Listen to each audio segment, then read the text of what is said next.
Events, announcements, and games. Oh my!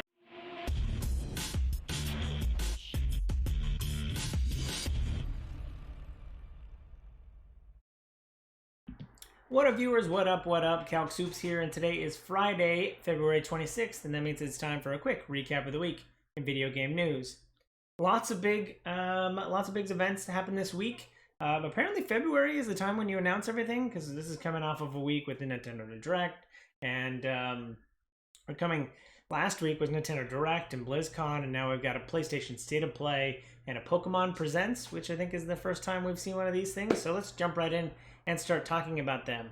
The PlayStation State of Play was on Thursday, and it had a good 50 minutes of content to kind of get through. There was a lot of games talked about, but nothing that was kind of too surprising to me. I was really interested to see more on Returnal.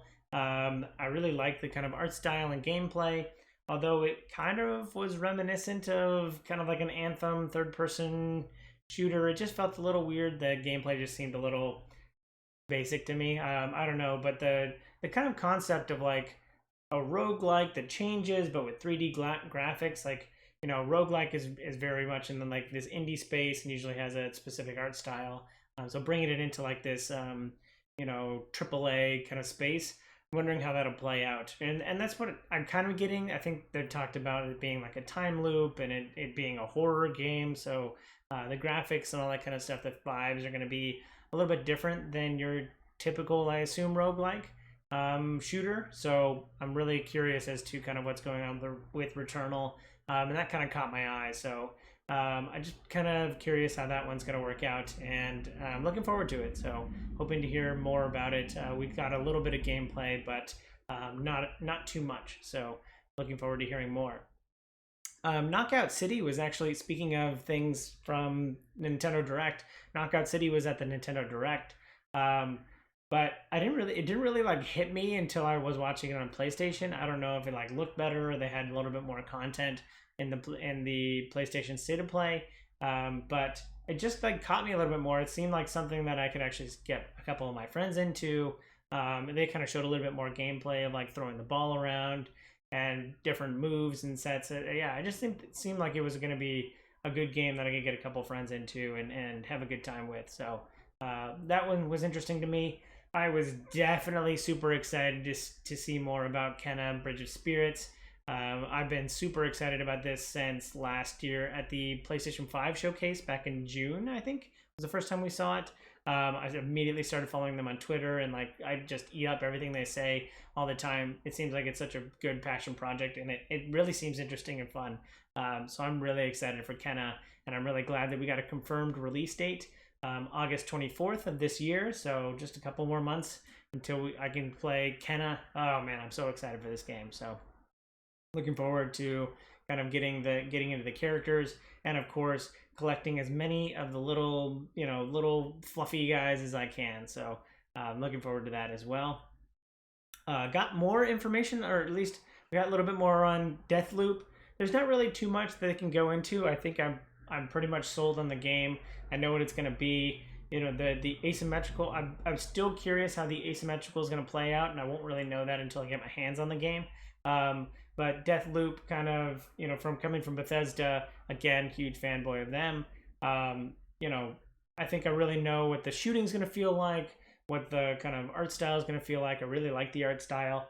And of course, the freaking song for the game, like the Bond, the 007 song was just like really good and really kind of got you into that like vibe, that like 60s vibe that they're going for. So I'm really interested in seeing what's left. Or what's coming out, or at least getting my hands on Deathloop. So I'm excited to play that as well. And then last but certainly not least, the kind of mic drop moment was Final Fantasy VII Remake. I'm calling it Plus, but Final Fantasy VII Remake. I think it was called Interlude or something like that. It just really didn't catch my eye. Of course, they're doing the upres to PlayStation 5. And there was kind of more missions being added to it. I don't know if these are tacked on to the end or somewhere in the middle. It was just like, hey, we got Final Fantasy VII Remake, and I was like, great, I played that in May last year. Like, what else? But yeah, there's extra content and an up-res and a little bit more story that you can play through.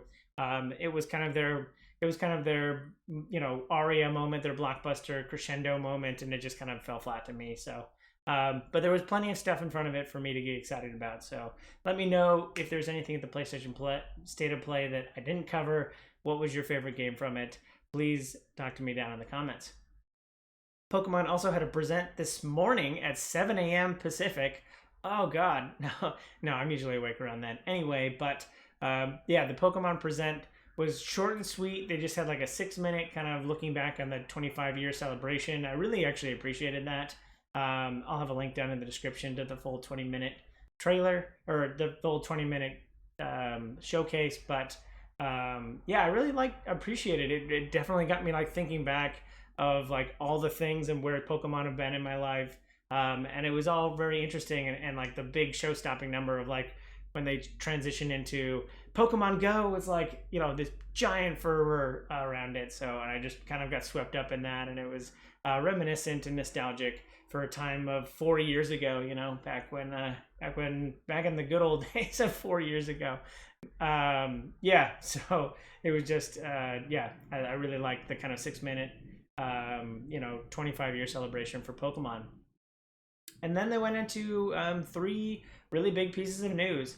They talked a little bit more about Pokemon Snap. This is actually kind of the weaker part, but they showed off a little bit more gameplay, a couple more mechanics that are going to be in the game to kind of show how it's been building over the past 20 years, because Pokemon Snap's been around for 20 of those 25 years that Pokemon is talking about. But I'm really liking it. I think I'm interested. I'm just looking for a fun jungle cruise ride where I ride along and throw apples at Pokemon and make them dance and take pictures of them. So that's going to be good enough for me, and they've already got me sold. So talking about that for 2 to 3 minutes about the gameplay was, I don't know that they convinced anybody who wasn't already into Pokemon Snap that they should get into it. But yeah, I'm all in on Pokemon Snap, and I can't wait to play that at the end of April.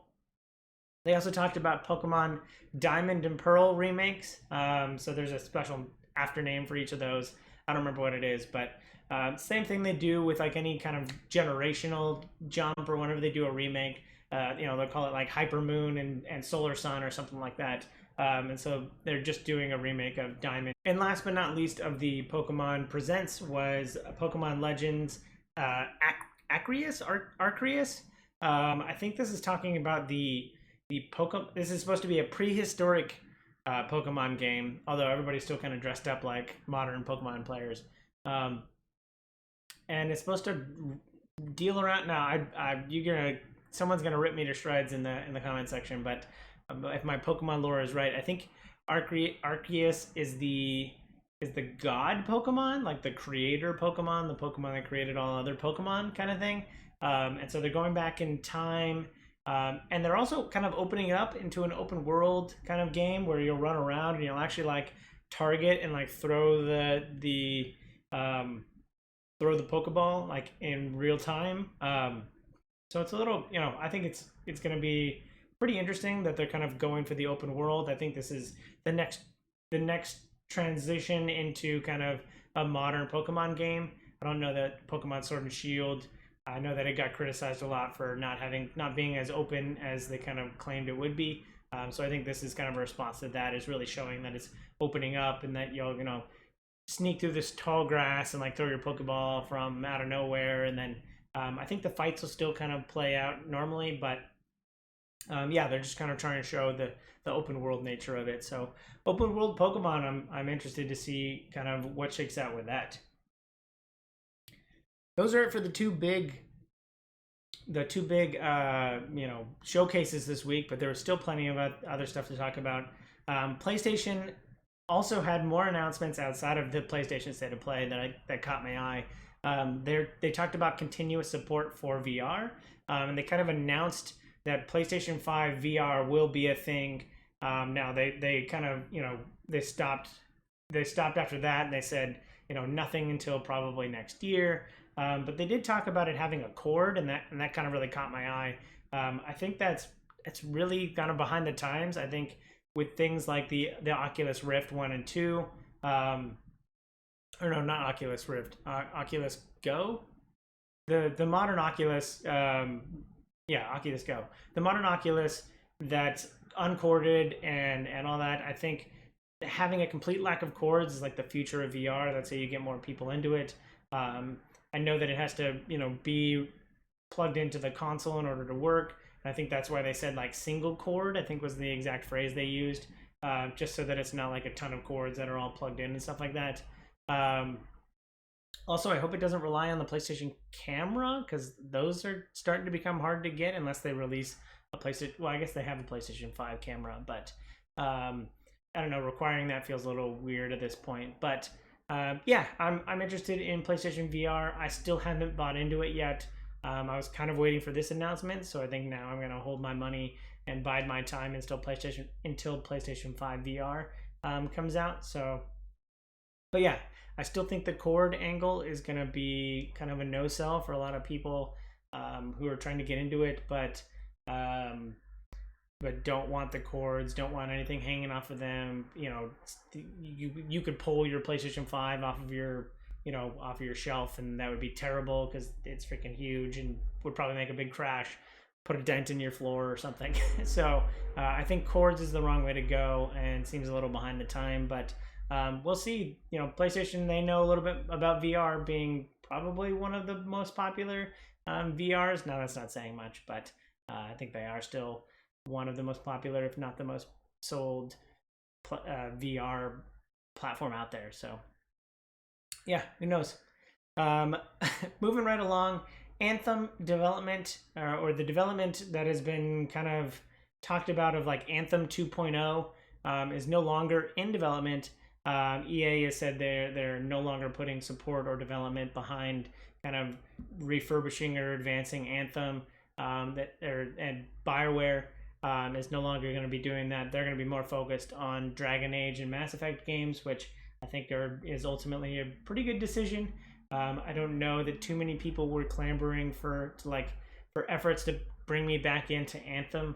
I probably would never have gone back, and if I did, I would have played it for a day and then put it away.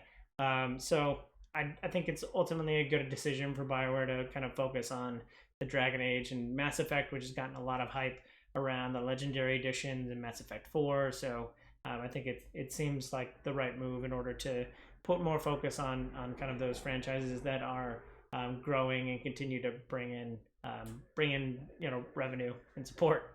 So for the few of you that are looking forward to more Anthem, sorry, but I can ultimately see where the business decision came from.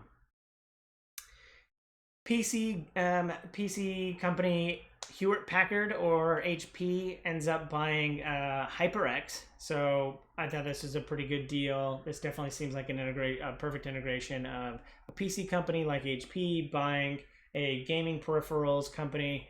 We know that gaming's been on the rise, especially with COVID. It's like one of the few areas to have grown over time, or grown over the pandemic. So getting into PC accessories as people kind of get into playing games on their PC, needing peripherals in order to play. So I got to think that market is really booming right now. Or people need headsets just to talk at work. So definitely seems like the right place to be in. They bought them for $425 million. Not as big as any kind of the big development studios or anything kind of purchases, but still a pretty big purchase. So, HP, I think, is making the right move by getting into the gaming peripherals game. But unfortunately, speaking of PC gaming and gaming peripherals and stuff, Fry's Electronics, the physical retailer where you could buy pretty much anything gaming, PC gaming or PC parts or anything like that, they are closing all locations, which is quite upsetting to me. I remember as a kid going to the Fry's and having the crashed spaceship in the side and like going in there and getting PC parts or whatever we needed in order to get our PC up and running. So definitely something that will be missed. I think the spacecraft Fry's should be like a landmark. It's been there forever. Be treated like such. But And also one of the articles I said was just like, look at, with Fry's closing down, look at, all of the entryways, because a lot of the Fry's do like unique entryways. It kind of went through all of the entryways and how cool they are and how much time and effort was put into them. So Fry's will be missed, but again, the shift to digital comes at the cost of some of these physical retailers. So that's my plug to support your local gaming store. I guess I can kick the soapbox out for now, but yeah, support local stores. Even though Fry's is a big chain, but yeah, they're definitely taking a hit during these times, and especially because of the shift to digital and physical retail kind of dying. So Fry's, you will be missed. More controversy this week there's a controversy this week about a Chicago lawmaker in a response to violence and carjackings in Chicago. They're deciding to try and ban the sale of violent video games. So here we are for the past 30 years. We've been trying to make this debate, and it gets brought up again this week. So I dug a little bit deeper on this one. They're trying to build on top of current legislation that's like they can't sell mature games to minors, and so they're trying to build on top of that to like make it so that they're banning all violent video games. The ESA has already responded with, it's been proven that violence in video games does not result in violence in real life, on all that kind of stuff. So I think this is going to get shot down pretty quick, but it was just kind of like I can't roll my eyes wide enough for this kind of, when I saw this article, I just had to respond to it of just the asinine thought of we gotta ban all of GTA sales because that's causing people to do violence and carjacking. That's just like, it's just dumb. So just wanted to bring that up. One of my most anticipated games of this year, or at least the one that's most anticipated as in coming out the soonest, Outriders. We got 30 minutes of gameplay, the first 30 minutes of that of gameplay around the demo that they're having this weekend. They pushed out the launch of the game from February to April, but they kind of replaced what would have been launched into a beta, so they're having a beta this weekend. And I saw and watched the full 30-minute gameplay trailer or gameplay of Outriders, and I'm still very excited to get me and my friends kind of into Outriders, and that's the game I'm quite looking forward to. Last, also ending on a dour note, started off really strong, but ending on a little bit of a dour note. One of my most anticipated games of last year, Vampire the Masquerade Bloodlines 2. Paradox is no longer working with the development studio of Hardsuit Labs. So they've removed the developer from the game. I think I also read an article that said like the CFO has been fired, or the game director. Like there's a lot of kind of things that are up in the air right now with this game, and so they gave it the tag of indefinitely delayed, which is pretty sad to me. I was kind of expecting it. I had it penciled in kind of at the end of the year, and I was looking forward to it, but it seems like there's a lot of turnover and not a lot of progress being made on this game. So at least I think last year when they delayed it, it was due to COVID. This seems like it's bigger issues, disagreements between the studio and the publisher. So a lot of big issues here, but hopefully one day I'll be able to get my hands on Masquerade, Vampire the Masquerade Bloodlines 2. So looking forward to eventually playing that one day, indefinitely from now. That's it for the week. If that wasn't enough, I don't know what would be, but thanks for watching. I hope you enjoy this content. If you do, follow, like, and subscribe to me on YouTube and Twitch so you can see more great content like this. I have links down in the description below. Thanks again. I hope you have a super day. I hope you have a super weekend, and I hope you have a super day.